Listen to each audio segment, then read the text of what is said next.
welcome or welcome back. My name is Ari, and it's focusing on that for some reason. Focus on me. Hi! It's that time of the month again for my Book Nerds Essentials box from Misplaced Muse Creative. Now, this book box is roughly $32, right in there, and I get coffee, a candle, a bookish item, and a book every month. So far, I've had nothing but great experiences with this book box. Actually, no, I take it back. I had a foot fetish Hobbit book one month, but other than that, it was all pretty good. This is where we play the game of, did they stick a classic in here and I don't have to read the book out of here this month, or is it a book that's kind of a newer release that I actually need to read? That's the question every month. But let's get into this. You don't want to hear me talk. As always, you guys get first peek into the box. And ta-da! Let's see what we got.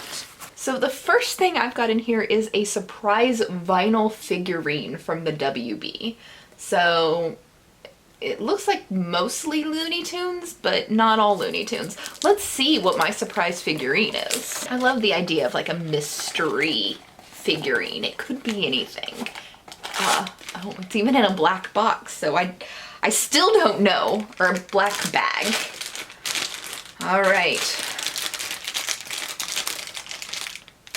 I can't tell what it is by feeling it. Marvin the Martian. Oh shit, it's Marvin the Martian. There we go. We got Marvin the Martian. Yeah. He cute. He tiny. I don't know. I like it. We're down. Next thing I'm gonna grab in here is the candle. So the candle this month is called Cartoons and Comics, and it smells like a sugar cookie. Like, it really just smells like a sugar cookie. It's so good. I'm so fucking hungry and I want to eat a sugar cookie right now. You have no idea. Actually, it kind of smells like there's a hint of lemon in there, so maybe like a lemon sugar cookie, but it's freaking delicious smelling and I want to eat it. Next thing I'm gonna grab is the sample candle, because they usually send me just a sample of a different flavor. This is melon. That's good. It smells like, oh gosh, what is that? It's like a scent from Bath and Body Works, the cucumber melon scent. That's what it smells like. It smells pretty good. Next up, I've got Brazilian Morgana coffee. It's a medium roast from Voyage Coffee Roasters, and it's got tasting notes of hazelnut, buttery toffee, orange peel, and it's bold. So there's that. Next up looks to be like a little snacky in a baggie right here. I love these little bags. They're very cute, very reusable. These are coffee candies. They look like maybe Werther's, but like an off-brand. Let's try it. It's just like a little sticky coffee candy. And it tastes like coffee with cream and sugar.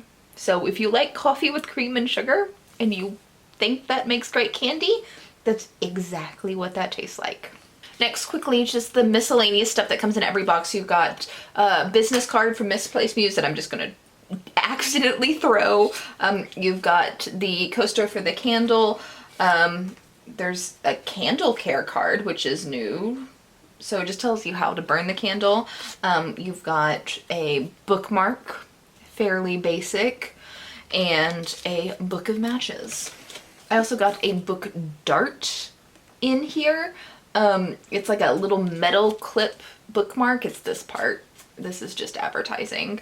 This is like a metal clip bookmark that will mark the actual page on your book. And this is cute, but this is tiny and I'm gonna fucking lose it in like 5 minutes. So, yeah. I like the idea, not so great on the execution. And then the final thing is the book. Now, like usual, you could probably see through this because I can kind of see through it on the camera. But I have no idea what this book is. Like, I don't have the slightest guess. Usually I could see the candle and guess what the book is. This one has something to do with comic books, but I think it's too thick to be a comic book. So, I don't know. Let's find out. This is something with Wonder Woman on it. The Secret History of Wonder Woman by Jill Lapore. Now, you know what? That actually sounds very interesting. This seems to be nonfiction. And there's pictures in here a little bit, which I'm cool with. So yeah, I'm interested. So I'm done with this. And holy shit, was this a wild fucking ride of a book. This doesn't go anywhere in the realm of what I expected looking at the cover of this book. So it's The Secret History of Wonder Woman, but really this is a biography on the creator of Wonder Woman for the most part. There is, like, you don't really even get into like the Wonder Woman comics until like a little over halfway through, and then like there's like one or two chapters at like the very end of the book after the creator's death of like the continuation of Wonder Woman into the future and stuff like that. And then there's like a epilogue and an afterword that kind of gets into Wonder Woman into like the 1970s and modern day too. For the majority of this book it's just a biography on William Marston. Is that his name? His last name's Marston. I can't remember if his first name's William or not, but we'll go with it. Sure, whatever. This guy's fucking something. Basically, if you are extremely interested in the background of the guy who created Wonder Woman, or you just want a wild fucking ride of a nonfiction book, you might end up liking this book. It reads like it's telling a story more than like typical nonfiction. So if you want, or if nonfiction typically bores you, I don't think this will, provided you're interested in the subject matter. The rest of the stuff that I'm going to say is, I guess, spoilers, but how do you spoil nonfiction? But technically it's things that are covered in this book. So if for some reason you don't want to know and you want to go into this completely blind and be just as confused and shocked as I did, then probably ignore the rest of the stuff that I'm going to say and peace out from here. But if you are not planning on reading this or don't care, then let's hit the highlights of this 400-page book. First off, Marston is the guy who invented the lie detector test. Not like the machine that they use, but like the actual testing of like monitoring blood pressure to tell if somebody's lying or not. So he would just use like a blood pressure cuff to monitor it, which kind of explains the lasso of truth that Wonder Woman has. Wonder Woman is based off of various women in Marston's life. He was in a polyamorous relationship, or iffy on if he was like in a polyamorous relationship or if he was just in a relationship with multiple women and none of the women were in a relationship with each other. That is very unclear, but he was in a relationship with at least 3 separate women all at the same time. His first wife was a woman named Holloway. She was kind of like the breadwinner of the family, and she supported everybody, and then like financially paid the bills, stuff like that, because he was not very good at holding down a job. Then there was another woman named Byrne or Olive, and she was kind of like the child raiser. She had 2 of Marston's children, and then Holloway had 2 of Marston's children, but Byrne raised all 4 of the children. And then there was a third woman named Huntley, and she kind of like came in and out of their lives throughout her life, where sometimes she lived with them. She had her own bedroom in their house, but she because it wasn't like full-time part of the picture, and she wasn't like super relevant to the story, though she was one of his multiple mistresses. Olive's mother was also a very interesting point in this book. She was a feminist, and her sister, Olive's aunt, founded Planned Parenthood.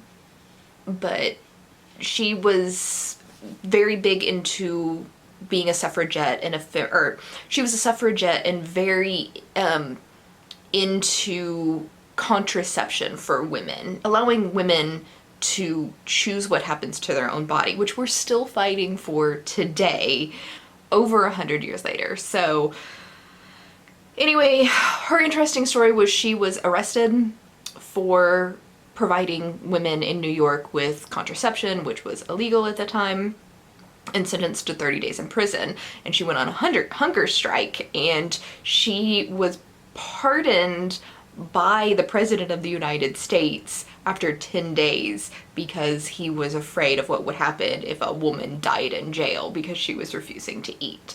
So, interesting story.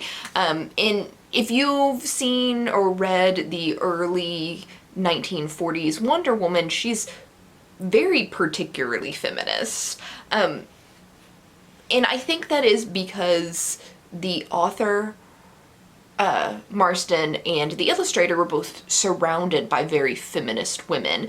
And Marston is feminist. He was very feminist as a man for his time, at least.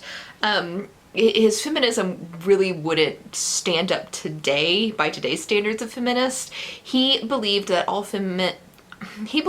women should have equal rights to men, because once they got those equal rights, they would realize that their lives are so much better if they're submissive to men. So he wanted women to experience being equal to men so that they would naturally decide that, oh, this is awful, I would much rather be submissive to men. There was many instances of him mansplaining things about women and women's bodies in here that were like completely fucking absurd. I actually highlighted one that I want to read to you because I just couldn't stop laughing because of the absurdity of it. Marston understood that the secret of a woman's allure is that she enjoys submission and bondage. He'd already explained that, so what if a woman didn't understand that? Why did he have to answer to them? What did they know about what women want? That's so amazing in its absurdity. And if that wasn't clear, every single issue of Wonder Woman that Marston wrote had some form of a woman being, or had some form of bondage. A woman is either tied up, chained, restrained, blindfolded, gagged, something like that. Usually multiple scenes, but he was very much into some kinky bondage with the Wonder Woman comics early on. Something else that you should be aware of is the vast majority of this book is a historical reflection of like the 1910s to the 1950s, and there is a lot of instances of racism, xenophobia, homophobia. Like you'll see a lot of that. There's anti-Semitic things. Like all of that is wildly prevalent in the early issues of Wonder Woman comics, even if she is a feminist for her time. That doesn't necessarily mean that she or anybody associated with the comics was perfect. Even though Marston seemed to have absolutely no problem with homosexuality at all. he thought it was perfectly fine and normal. He was a psychologist or a psychiatrist, I don't remember which one, but he never really practiced other than to do like a bunch of studies, and he was like academic. A lot of tests, a lot of tying up women as tests. It's such a weird combination of like bondage fetishizing women and feminism. And it just doesn't seem like it should ever work together. But apparently that's what happens in this guy's mind. The other thing about him is he seems to be like a charlatan and a natural liar. He seems to be very full of himself. He thinks he's like the greatest thing since sliced bread. And a lot of the accounts that were cited in this biography are like basically him pretending to be somebody else talking himself up and how he's the greatest thing ever. So that's kind of interesting to read, especially because the author kind of has a sarcastic twist on it where she often calls out, it's like, he said this, but evidence shows that this isn't true at all. But overall, I give this a 3. It was interesting because it was so like off the wall, but nothing that I actually care about. So, it was fine. Like I said, like it's really well written. I just don't care about the subject matter. That's the box. What did you think? I thought this one was pretty cool. The candle smells amazing. So I'm sold there. I got my little Marvin the Martian figurine, so yay. And the espresso candy is actually pretty fucking good. So there you go. Let me know what you thought down in the comments below, and I'll catch you in the next video.